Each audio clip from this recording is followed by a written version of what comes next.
بسم اللہ الرحمن الرحیم۔ السلام علیکم ورحمۃ اللہ وبرکاتہ۔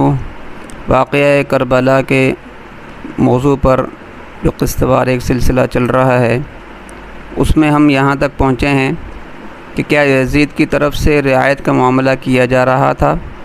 بعض حضرات کا خیال ہے کہ یزید نے پوری طاقت اور اختیار رکھنے کے باوجود حضرت حسین رضی اللہ تعالیٰ عنہ اور عبداللہ بن زبیر رضی اللہ تعالیٰ عنہ سے بڑی رعایت اور چشم پوشی کا برتاؤ کیا، اور اسی لیے اس نے 4-5 ماہ تک ان کی باغیانہ سرگرمیوں کے خلاف کوئی کارروائی نہیں کی، مگر در حقیقت یہ رائے یزید کے حق میں ایک بے بنیاد خوش فہمی کے سوا کچھ نہیں۔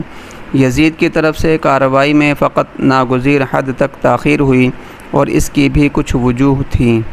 پہلی بات یہ تھی کہ جب تک حضرت حسین رضی اللہ تعالیٰ عنہ مکہ مکرمہ میں تھے، تب تک یزید کی حکومت پوری طرح قائم و مستحکم نہیں ہوئی تھی، اسی لیے جزیرۃ العرب پر اس کا بس نہیں چل رہا تھا، اور یہی وجہ تھی کہ دمشق کی سرکار 4-5 ماہ تک حضرت حسین رضی اللہ تعالیٰ عنہ اور عبداللہ بن زبیر رضی اللہ تعالیٰ عنہ کے خلاف کوئی مؤثر کارروائی کا انتظام نہ کر پائی۔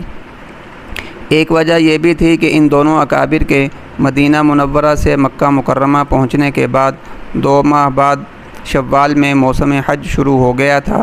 یوں اگلے 3 مہینوں میں بھی حاجیوں کے رش کی وجہ سے کارروائی ممکن نہ تھی۔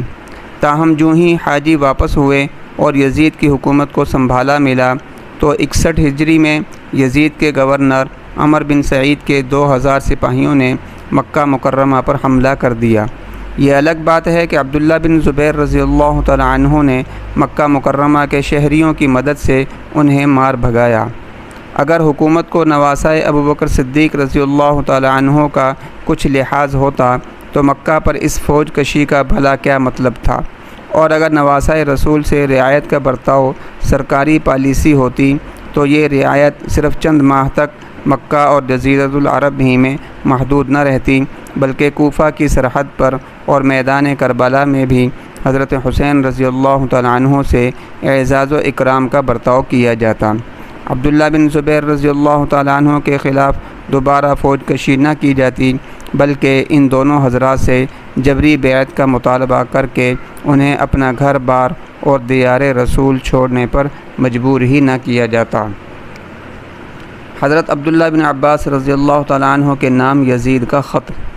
حضرت حسین رضی اللہ تعالیٰ عنہ مکہ میں ہی تھے کہ یزید نے حضرت عبداللہ بن عباس رضی اللہ تعالیٰ عنہ کو ایک خط بھیجا، جس سے ظاہر ہوتا تھا وہ حضرت حسین رضی اللہ تعالیٰ عنہ کی نقل و حرکت پر نگاہ رکھے ہوئے ہے اور اسے ان سے بغاوت کا قوی خدشہ ہے۔ اس مراسلے میں تنبیہ کی واضح جھلک دکھائی دیتی ہے۔ یزید نے لکھا تھا، حسین رضی اللہ تعالیٰ عنہ کے پاس مشرق کے لوگ آ کر انہیں خلافت کی امید دلا رہے ہیں۔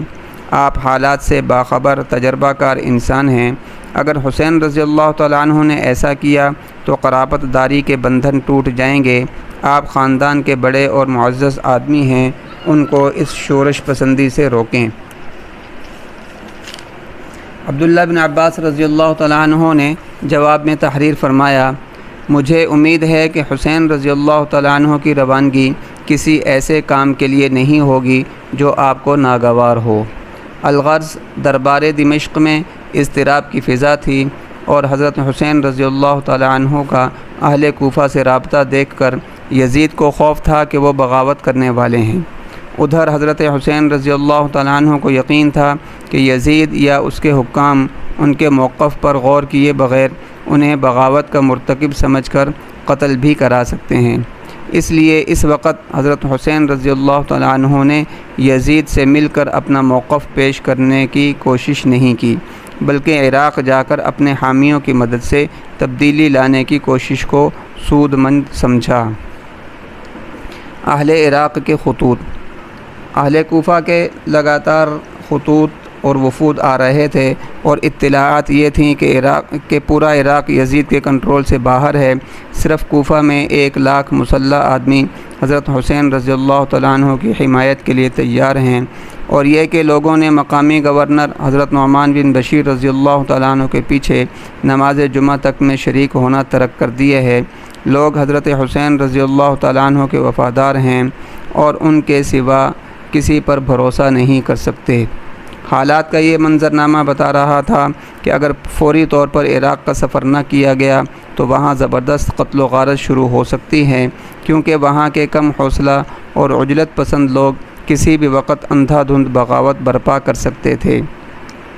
حضرت حسین رضی اللہ تعالیٰ عنہ نے اپنے والد ماجد کے طرز عمل کا برسوں مشاہدہ کیا تھا کہ انہوں نے نادان لوگوں کو ان کے حال پر چھوڑنے کی بجائے شفقت و محبت سے اپنے ساتھ ملا کر ان کی تربیت کی کوشش کی تھی۔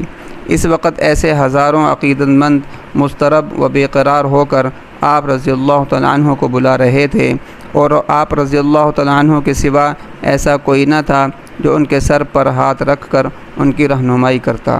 اگر انہیں ان کے حال پر چھوڑ دیا جاتا تو ایک بے مقصد خانہ جنگی شروع ہو جانا بعید نہ تھا، جبکہ ایک قائد کی موجودگی میں عوام کی تنظیم کر کے ان کے دباؤ کے ذریعے پرامن طور پر یا کم نقصان کے بدلے مقاصد حاصل کیے جا سکتے تھے۔ اس لیے آپ نے خطرہ مول لے کر عراق جانا ضروری سمجھا۔ آپ امید کرتے تھے کہ وہاں آپ کو لوگوں کی رضا و رغبت کے ساتھ امت کی قیادت کا موقع مل جائے گا۔ ادھر اہل حجاز بھی عبداللہ بن زبیر رضی اللہ تعالیٰ عنہ کی سرکردگی میں حمایت کریں گے۔ اتنی مضبوط عوامی تائید مل جانے کے بعد اہل شام پر جو دباؤ پڑے گا اس کے باعث یا تو وہ مفاہمت کر کے نظام کی اصلاح پر تیار ہو جائیں گے اور بلا جنگ و جدل ایک مثالی حکومت قائم کی جا سکے گی، اور اگر اہل شام نہ مانیں تو عراق اور حجاز کی مشترکہ طاقت کسی بڑے جانی و مالی اتلاف کے بغیر انہیں مغلوب کر لے گی۔ 60 ہجری کے کوفی۔ 60 ہجری میں جب حضرت حسین رضی اللہ تعالیٰ عنہ کوفہ جانے کا سوچ رہے تھے، تشیع اپنی ابتدائی شکل میں تھا۔ روافظ کا اتنا چرچا تھا، نہ وہ کوئی الگ شناخت رکھتے تھے۔ حضرت حسین رضی اللہ تعالیٰ عنہ جن لوگوں کی دعوت پر کوفہ جانا چاہتے تھے وہ صحیح العقیدہ مسلمانوں کے طور پر معروف تھے، اور ان میں بعض بڑے نیک نام اور مخلص لوگ بھی تھے۔ عام مسلمانوں سے ان کے نظریے کا فرق فقط اتنا تھا کہ یہ لوگ حضرت علی رضی اللہ تعالیٰ عنہ کو حضرت عثمان رضی اللہ تعالیٰ عنہ پر فضیلت دیتے تھے۔